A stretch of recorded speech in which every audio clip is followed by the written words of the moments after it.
안녕하세요. 보드게임 지도사 과정을 맡은 김소옥입니다. 두 번째 시간인데요. 지난 시간에는 놀이와 게임에 대해서 기본적인 걸 배웠고요. 오늘은 보드게임의 특징과 효과에 대해서 배우시게 될 겁니다. 우리가 보드게임의 특징이나 효과를 알면 아이들을 모집할 때도 굉장히 도움이 많이 되거든요. 자, 시작해 볼까요? 보드게임 특징은 우리가 어떠한 것들이 있는지를 살펴보시면 보드게임의 의미와 특징 그리고 효과도 세 가지로 지금 나눠봤어요. 물론 다양한 효과가 있는데 인성적인 효과 그리고 교육적인 효과를 많이 강조를 해요. 특히 그리고 그 밖에 다양한 효과들을 한번 살펴보도록 하겠습니다. 보드게임 특징을 먼저 살펴보시면 보드게임 의미를 먼저 볼게요. 보드게임은 어떠한 것일까? 놀이와 게임과 조금은 다르죠. 그래서 어떻게 다른지 한번 살펴보시면 보드게임은 보드 위에서 한다라고 얘기가 나오죠. 이 보드라는 것은 말 그대로 이제 판 위에서 하는 건데, 물론 판이 없어요.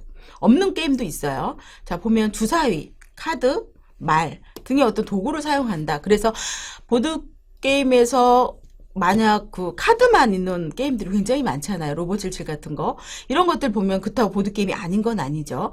그래서 만약 그 보드라는 것은 그냥 정말 말 그대로 보드판이라고 생각한다기보다는 앉을 곳이라고 생각하시는 게 더 나을 것 같아요. 그래서 함께 앉아서 마주보고 이렇게 하는 것을 보드게임에 모두 다 총괄하시면 될 거라고 생각이 되고요. 그래서 2명 이상이다. 이게 굉장히 중요하죠. 혼자 하는 게임이 있어요. 근데 이제 뭐 스토크나 이런 것들이 있고요. 애니멀 로직, 루미 뭐 이런 것들 이제 보게 되면 우리가 어떤 게임을 보면 혼자서 할 수도 있고요. 뭐 젠블로도 혼자서 뭐 할 수 있는 방법도 있어요. 그런데 여기서 보시면 2명 이상이서 한다는 건 제체로가 2명 이상이서 한다는 거고요. 많은 게임들이 이제 정리를 하다 보면은 2인부터 4인이 가장 많아요. 그래서 보통 2명에서 4명까지를 많이 플레이를 하죠. 그래서 아이들을 모집할 때 최소 4명을 모집하시는 게 좋아요. 그래야지 다양한 게임을 할 수가 있어요. 2명이서 하는 게임도 있어요. 그런데 2명이서 하는 게임은 그렇게 많지도 않고요. 그리고 2명이서 하면 재미가 없는 것들도 많아요. 파티 게임 같은 경우에는 인원이 많으면 많을수록 좋다라는 그런 재미있다라는 그런 것도 있거든요. 그래서 2명 이상이서 하고요. 그리고 즐거움이 있는 지적 신체적인 활동이다. 즐거움이 있으면서 지적으로나 신체적으로도 활동을 할 수 있다라는 거죠. 그래서 우리가 보시면 잼스톤 같은 경우에는 이렇게 톡톡 두드려서 뭔가 떨어지게 하거나 우드맨 같은 경우도 마찬가지죠. 그런 식으로 신체적인 활동도 할 수가 있고요. 그리고 지적인 활동이야 당연히 할 수가 있는 거죠. 그래서 우리가 어떤 교육적인 활동이다라고 하죠. 근데 승부를 결정하는 교육적인 활동이다. 우리가 승부를 결정한다는 거 왜냐면 이기고 지는 것이 있다는 거죠. 그래서 정해진 규칙에 따라서 이제 규칙을 위반하거나 그럴 때 어떤 벌칙도 주면서 그 벌칙에 대해서 어떤 점수 이런 것도 계산을 하면서 우리가 교육적으로나 이런 부분들이 활성화가 되는데 우리가 이제 규칙을 위반할 때 벌칙을 주는 것이 딱 정해져 있는 게임도 있어요. 그러니까 만약 지키지 않으면 지난 시간에 얘기했던 것 같은데 데자뷰 같은 게임은 두 번 나왔을 때 가져가야 되는데 한 번 나왔을 때 가져갔다. 그러면 벌칙이 있어요. 근데 중요한 거는 대부분의 게임은 어떤 특정한 벌칙 같은 게 없어요. 그럴 경우에는 이제 보드게임 지도사가 얘기를 하겠죠.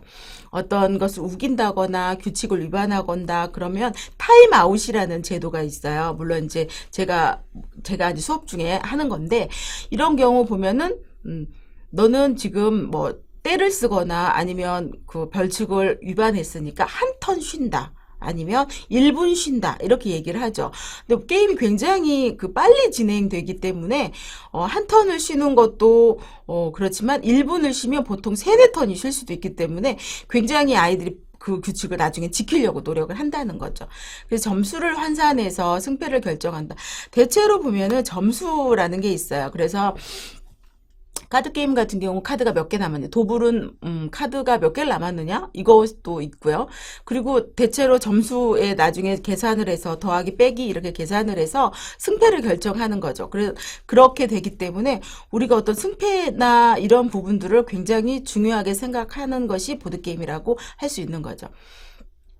그리고 보드게임은 온라인 게임을 어떤 단점을 극복했다고 하는데 중요한 건 온라인 게임의 어떤 단점에 대해서 생각을 해보시면 굉장히 좀 중독적인 부분도 있고 그리고 혼자 한다는 그런 것도 있고 그리고 또 온라인 게임은 굉장히 그 집중할 수밖에 없게 하죠. 근데 이 집중력이라는 것이 굉장히 그 어떤 말투신경을 자극하는 것들이 많아요. 근데 물론 온라인 게임도 좋은 부분도 있지만 근데 보드게임은 그러한 단점이 보완이 되면서 놀이 문화를 형성했다는 거죠. 그래서 보통 엄마들이 보드게임 지도를 이렇게 보내는 가장 큰 이유가 맨날 집에 있으면 PC방 가거나 아니면 집에서 핸드폰 게임만 해요. 그러니까 보드게임을 보내요. 라고 얘기를 해요. 그런 것들이 많을 수밖에 없죠. 그래서 건강한 놀이 문화다.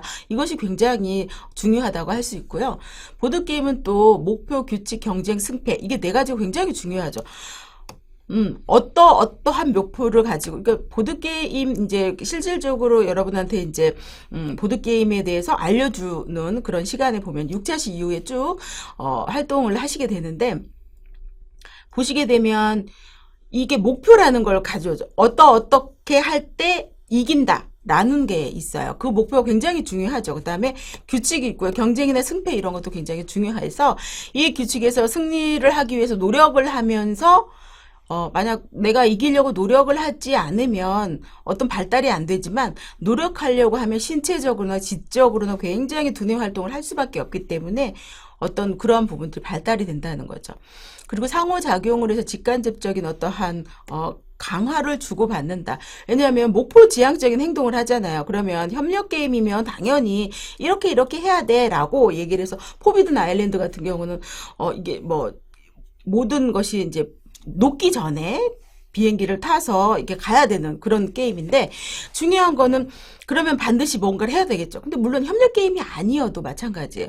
내가 어떠한 특정하게 이렇게 해서 먼저 가겠다 해서 우승하겠다 이런 목표적 지향적인 것이 잡히면 그 행동을 할 수밖에 없어요. 그래서 단순하게 그냥 재미 그 흥미 이런 것에서 끝나지 않은 목표 지향적인 것이라는 점이 일단 놀이하고 굉장히 차별화된 거라고 할 수가 있겠죠. 자, 보드게임의 이제 특징에 대해서 보시게 되면 보드게임은 순서를 기다려야 돼요. 혼자 하는 게 아니잖아요. 이제 도블 같은 경우나 이런 경우에는 뭐 한꺼번에 같이 시작을 해서 순서를 기다릴 필요가 없지만 대체로의 게임들이 1, 2, 3, 4 보통이 시계 방향으로 돌아가는데 그 시계 방향으로 돌아갈 때 자기 순서를 기다려야 되거든요.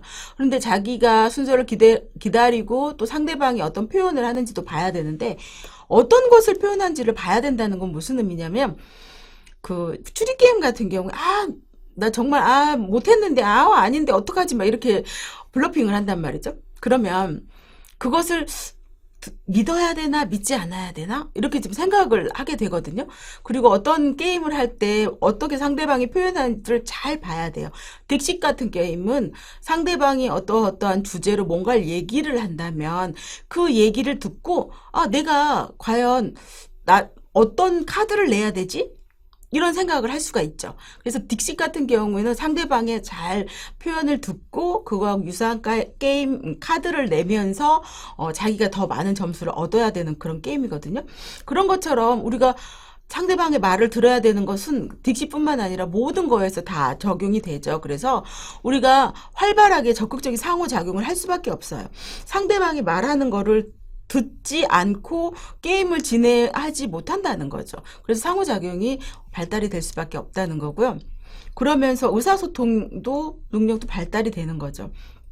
그래서 대체로 또래하고 잘 어울리지 못하거나 또래가 하는 말을 잘 이해하지 못하거나 이런 아이들 같은 경우에도 게임을 하면서는 늘 이제 반복되는 말들을 하게 되잖아요. 그래서 의사소통 능력이 발달할 수밖에 없어요. 그래서 상호관계나 어떤 그런 부분들이 있는데 선의 경쟁 의식을 가져야 되는데 내가 꼭 이겨야 된다라고 생각을 하면 문제가 발생하죠. 그래서 내가 이길 수도 있고 상대방이 이길 수도 있고 이기는 걸 축하해 줄 수도 있고 이런 것들이 있어야 되는 거죠.